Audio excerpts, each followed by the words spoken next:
Sir एकंदरीत काय घटना घडली आहे, काय सांगा? ही घटना फतेहपूर पोलीस स्टेशनच्या हद्दीत एका जंगलाच्या परिसरामध्ये झालेली होती. एक पुरुष आणि एक महिला तिथून जात होते, तर तिथं टू व्हीलरवर जात असताना ते जंगलाच्या तिथं थांबलेले होते झाडाखाली.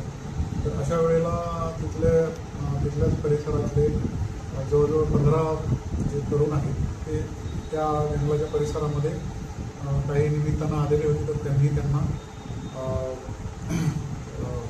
ब्लॅकमेल करून किंवा जबरदस्ती करून त्याच्यातल्या 2 संशयित आरोपींनी सदर महिलेवर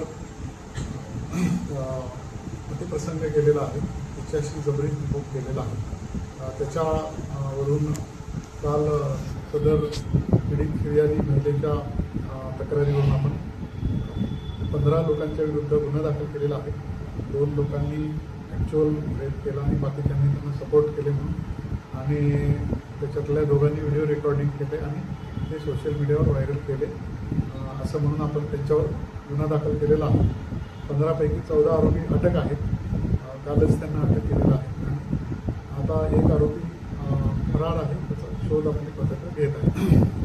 याच्यातले 3 विधी संघर्षग्रस्त पालक आहेत, त्यांच्यावर पण त्या नियमाप्रमाणे कारवाई करण्यात येते. सर आरोपींना कोर्टात हजर केले का आणि पोलीस कस्टडीची काय मागणी केली? आरोपींना काल अटक केलेलं आहे, आज न्यायालयासमोर हजर करण्यात येत आहे.